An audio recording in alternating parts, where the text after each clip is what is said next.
Nora Frischberg, que es doctora en ciencias políticas, hablábamos de la geopolítica mundial y por supuesto una de las variables es el antisemitismo, producto de esta situación de conflicto en el Medio Oriente, ¿no?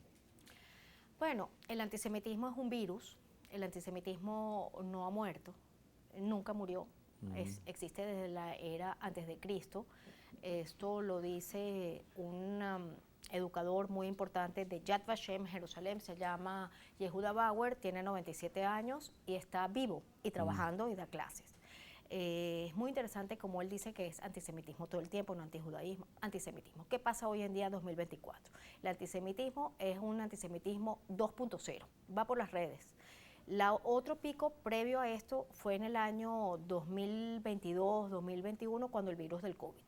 Decían que los judíos, Israel, y habían inventado el COVID para ganar plata, para tener poder, después inventaron las vacunas, entonces todo eso es antisemitismo y todo el mundo estaba encerrado. ¿Y dónde se veía el antisemitismo? Por las redes, más que públicamente, o hechos que vandalicen una sinagoga o vandalicen un cementerio o hagan hechos reales en lugares, ya sea públicos o privados, como se está viendo hoy en día. Es preocupante que universidades como Harvard, Penn, y todas las que nombraron para el Congreso y muchas otras más. Rutgers es otra universidad en donde se tuvieron que presentar los decanos ante el Congreso del norteamericano a explicar por qué había habido una respuesta tan tímida o casi nula hacia la protección de estudiantes judíos o semitas. Entonces, como vemos, como en el mundo ha crecido ya físicamente el abuso y la violencia contra los judíos. Y esa es la minoría más minoritaria, si cabe decir, dentro de los Estados Unidos. No nada más en Estados Unidos, eso ha crecido en Francia, en Gran Bretaña, en todos los países que han tenido que también sacar los judíos medidas de protección.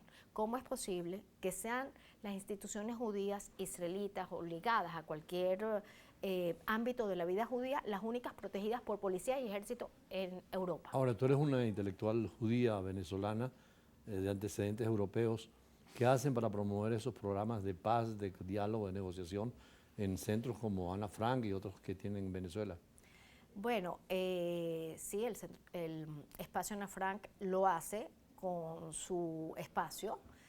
A nivel latinoamericano, lo está haciendo el Centro Simón Wiesenthal. Interesantísima la labor del Centro Simón Wiesenthal. ¿Por qué? Porque ellos no nada más están tratando de que cada uno de los gobiernos aplique lo que es la definición internacional de lo que es el antisemitismo por la IRA. La IRA es una organización, International Holocaust Remembrance Alliance, que es la nueva definición del antisemitismo. A través de Buenos Aires, que es la oficina que le toca a América Latina, es que se tratan estos temas y se hacen denuncias como por ejemplo la del gobierno de Chile, en donde se presenta un plan absolutamente que es antisemita contra la comunidad judía. Recordemos que en Chile está la comunidad palestina más grande que tiene el mundo fuera de Palestina. Entonces ahí se presentó una posición de gobierno bastante difícil, actúa el Centro Simón Wiesenthal, presenta un comunicado, hace un llamado, etcétera. No nada más ahí, sino dentro de Argentina, inclusive la Asociación de Fútbol Argentina fue premiada porque no quieren eslóganes antisemitas o racistas o xenofóbicos en sus partidos. Y eso es un gran logro. ¿Y Yad Vashem que juega en todo esto? Yad Vashem, Jerusalén, también hace un esfuerzo titánico con respecto a, por ejemplo, se cambió ya la palabra, el eslogan que había de never again significa nunca jamás. Resulta ser que este señor profesor Yehuda Bauer acaba de decir en el 2020, no acaba de decir, en el año 2020, cuando todos estábamos encerrados en COVID, tomé un Zoom con él y él dijo, momento, no es never again, es ever again, es siempre está pasando, porque si fuera que never again es que paró, dejó de, cesó. Entonces no podemos decir eso, tenemos que decir we remember, nosotros recordamos. Y se In cambió. Memoriam se llamó el acto que hubo en Caracas precisamente. Sí, y la Unión Israelita de Caracas puso nosotros recordamos we remember, que es lo importante ahorita. Entonces, ¿qué es lo que pasa? Que se ha dado cuenta que el holocausto o la Shoah no es un no se trata de algo que pasó únicamente, la unicidad del Holocausto, es algo que puede pasar y está pasando. Así lo dijo Primo Levi, sobreviviente del Holocausto, la Shoah, sobreviviente de hecho de Auschwitz III. Por eso también el término Holocausto y Shoah hubo una modificación que tú has sido vocera de esa expresión. Bueno, sí, lo que pasa es que yo puedo lograr, en inglés o en español siempre se va a decir holocausto. Sí. Holocaustum viene de la palabra griega Claro. muerte o por fuego, y es una ofrenda voluntaria.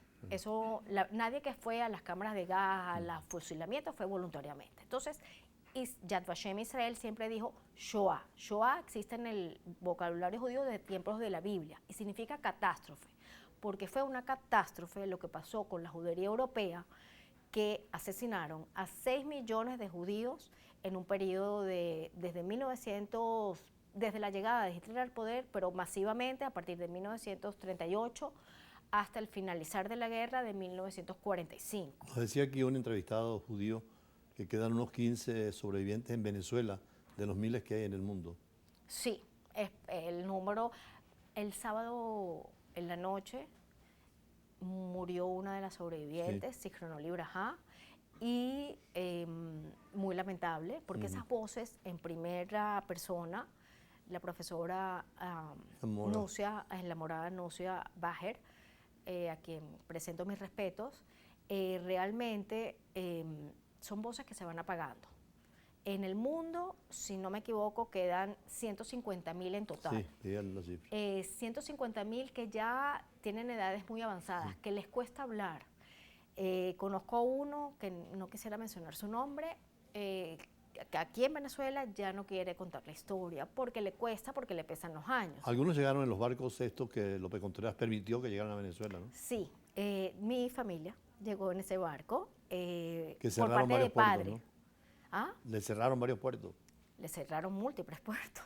Le cerraron, de hecho, el documento que encontré en un archivo en Austria, en donde estuve hace poco, está el documento de mi abuelo, donde le dieron permiso a viajar, pagó 3.500 Reichsmark, que es la moneda del Reich, en ese momento, para salvar su libertad, salvar su vida. Con eso salvó la vida de él, la vida de mi abuela, la vida de mi papá y la abuela de mi tía, que los 4 vinieron en uno de esos barcos, el Königstein y el Caribia. Son el nombre de los 2 barcos. Reconocen mucho la actitud del presidente López Contreras. Totalmente, estamos agradecidos a Venezuela, estamos agradecidos al presidente Eleazar López Contreras, que tuvo esa, no sé si decir genialidad, esa, no sé, amabilidad, no hay palabras creo para describir esa apertura, pero no nada más del presidente, de su esposa, claro, que organizó todo en Mampote para que llegaran esas 251 personas, y no nada más a la esposa, a los venezolanos. Claro. ¿Por qué? Porque los 2 barcos, uno llegó a La Guaira, el puerto de La Guaira, otro llegó a Puerto Cabello. Los sobrevivientes de esos barcos cuentan cómo fue esa llegada, eso está escrito. Sí. Y fue algo maravilloso para ellos, que venían buscando, escapando del odio racial, del odio horrible que venían viviendo en Europa. En el caso de mi abuelo, sí, estuvo en un campo de concentración, exterminio, Dachau, y esos meses que estuvo, cuando llegó a Venezuela, inmediatamente la reconoció como su patria. Pero lo importante de esta historia es que, estando en las costas, el barco, que era de gran calado, no llegaba al puerto. Al no llegar al puerto, fueron barcos chiquitos los que fueron, entonces, lanchas que fueron a recoger a los pasajeros. Sí. Pero lo increíble es cómo los venezolanos prendieron las luces de los carros, porque no había electricidad para ese barco. Entonces todos se pararon al puerto, alumbraron. Cuando llegaron, ellos venían ya casi sin comida. Les dieron mango, no sabían lo que era en el mango, el banana, tabur, todas las frutas. Ellos se sintieron, llegamos, el clima espectacular. Claro. Entonces, ¿quién no va a estar agradecido con Venezuela? Bueno, es un agrado poder conversar con alguien que tiene familia o tuvo familia en ese drama horrible, y que siga pregonando precisamente la paz, la convivencia, el diálogo, y enseñando a nuevas generaciones.